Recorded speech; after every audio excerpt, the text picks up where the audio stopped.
नमस्कार दोस्तों, कैसे हैं आप सभी। स्वागत है आप सभी का आज इस वीडियो में। आज अपने बात करने वाले कुछ आप सभी के लिए खास, जिसके अंदर आपको मैं बता दूं कि आप सभी किसी न किसी गवर्नमेंट जॉब की तैयारी कर रहे होंगे। इसके लिए बहुत महत्वपूर्ण सूचना ये है कि आप एक गलती आपके साथ है जो नुकसान पहुंचा सकती है बड़ी, और इसके अंदर धोखा क्या है, खुशी क्या है, दोनों चीजें अपने इसके अंदर करने वाले हैं। ठीक है, बात यह है कि आप सभी ने किसी न किसी भर्ती की तैयारी कर रहे होंगे।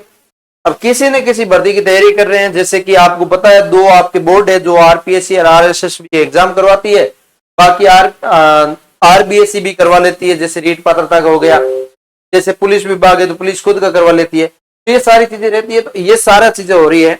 अब इसके बीच में ये जो बोर्ड है मेन एग्जाम करवाने वाला है, इसके माध्यम से आपकी जैसे आरपीएससी आप first grade second grade RS pre ऐसा ही इन एग्जाम को करवाती है। इसके अलावा और भी बहुत सारे एग्जाम है, जैसे आरएसएस भी है वो पटवार video CET police fourth grade ये सारे एग्जाम करवाती है। तो अब इन सारी एग्जाम को मिला के आपका वन टाइम रजिस्ट्रेशन फीस लिया जाता है 600 रुपए। अब पढ़ने वाला बच्चा क्या करेगा, वो हर एक एग्जाम का फॉर्म लगाएगा। जैसे कोई फर्स्ट ग्रेड की तैयारी कर रहा है बच्चा, वो आरएस प्री का लगाएगा, एसआई का लगाएगा, पुलिस पटवार उनकी एज है तो वो लगाएगा, नहीं तो नहीं लगाएगा। इस टाइप से आप ऑलमोस्ट हर एक एग्जाम की वो फॉर्म लगाएगा। ऐसे में एग्जाम की फॉर्म लगाता है तो वहां पे आपको उसको फीस देनी पड़ती है ओटीआर की सिर्फ। जब वो एसएसआईडी के ऊपर वन टाइम रजिस्ट्रेशन करता है उस टाइम फीस लगती है उसकी, बाद में बार बार उनकी फीस नहीं लगती। तो ऐसे में क्या होता है ना, फीस नहीं लगती तो फिर वो हर एक एग्जाम की फॉर्म भर देता है। लेकिन उसको फॉर्म भरना चाहिए जिसको तैयारी कर रहा है उसको, और जिसका वो पेपर देना चाहता है उसका ही फॉर्म भरना चाहिए। लेकिन यहाँ पे बच्चे गलती क्या करते हैं, बच्चे गलती ये करते हैं कि तैयारी सभी कर रहे हैं, फॉर्म लगा देते हैं। क्या फर्क पड़ता है, फॉर्म लगाने में क्या जाता है, फीस तो यहाँ पे लग नहीं रही।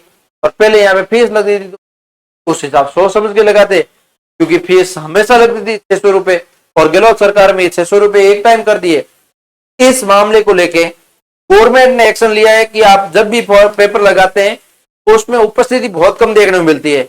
और उपस्थिति बहुत कम देखने का वजन एक तो यहाँ पे सबसे बड़ा निकल के ये आ रहा है, यहाँ पे एग्जाम फॉर्म फीस बिना आपका फॉर्म भरवाया जा रहा है। बच्चे फॉर्म फिलअप कर देते हैं, बिना फीस भरे जा रहे हैं तो, और फिर एग्जाम देते नहीं है, सीधी बात ये। अब इस गवर्नमेंट ने ये एक्शन लेना शुरू किया है कि आरएसएस भी हो चाहे आरपीएस हो, ये पेपर 2 से ज्यादा एब्सेंट रह गए, ऑफिशियली रूप से आपको आवेदन किया है, परीक्षा नहीं देने गए और 2 बार गैर हाजिर रह गए, तो उनको सीज कर दिया जाएगा। मतलब आपकी जो एसएसओ आईडी है उसके अंदर आप रिक्रूटमेंट पोर्टल के अंदर जाके फॉर्म लगाते हैं, तो एसएसओ आईडी के अंदर रिक्रूटमेंट पोर्टल ओपन होना बंद हो जाएगा, ये सिस्टम आ जाएगा। दिक्कत यहाँ पे ये आ रही है। दूसरा यहाँ पे लिखा रहा है दूसरी एसएसओ आईडी भी नहीं बना सकते। आप सोचेंगे कि एक एसएसओ आईडी भर रहे हैं, बना लेंगे, क्या फर्क पड़ता है। लेकिन इन्होंने ये स्पष्ट कर दिया है कि दूसरी भी आप नहीं बना सकते। इसलिए आपको क्या होना है, सावधान होना है, सतर्क होना है, ध्यान रखना है। किसी भी कार्य को करने से पहले समझ लेना बहुत जरूरी होता है। तो आप अच्छे से मेहनत तो कर रहे हैं, लेकिन मेहनत के पीछे इन चीजों को ध्यान दे रहे हैं कि नहीं दे रहे। इन चीजों को ध्यान दे रहे हैं तो आप इन चीज को ऊपर गौर करिए।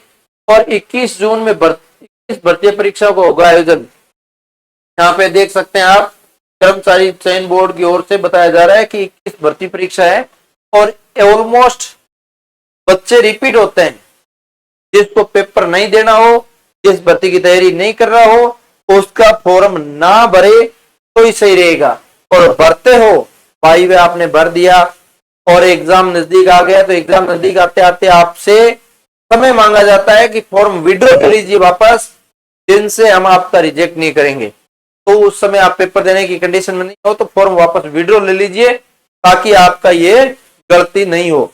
और ऐसी कोई भी जानकारी हो न्यूज की, वो सबसे पहले आपको OR जाट नाम से अपना टेलीग्राम चैनल है, इसके माध्यम से आपको बता देते हैं। लिंक मैं डिस्क्रिप्शन दे रहा हूं, जाके आप ज्वाइन कर लो, ठीक है।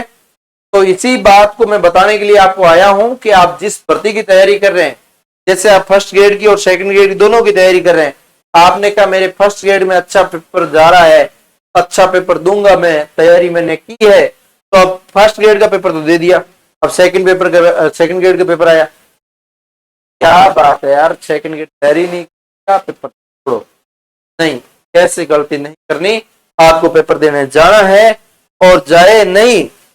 मान लो एक आपका सेकंड ग्रेड का रह गया, पेपर दिया नहीं, दूसरा आपका कहीं ना कहीं सीईटी का पेपर है आपके बीच, ठीक है, आपने सोच लिया यार सीईटी का पेपर है, क्या है देने, ऐसा करके आपने टाल कर दिया, तो यहाँ पे आपके दो दो ऑप्शन हो जाएंगे सीधा ही, और दो ऑप्शन आता है यहाँ पे लिखा है, दो बार दो बार गैर हाजिर होने पर सीज हो जाओगे आप, एसएसओ आईडी आपकी सीज हो जाएगी, बंद हो जाएगी, उसके बाद आप पेपर नहीं दे पाओगे, आप इसके अंदर बड़े दुविधाओं में फंस जाओगे, तैयारी बर्बाद हो जाएगी। इसलिए आप सोच समझ के निर्णय लीजिए, पेपर आप जिस भर्ती का फॉर्म लगा रहे हो तो आपको देना ही देना है, ठीक है।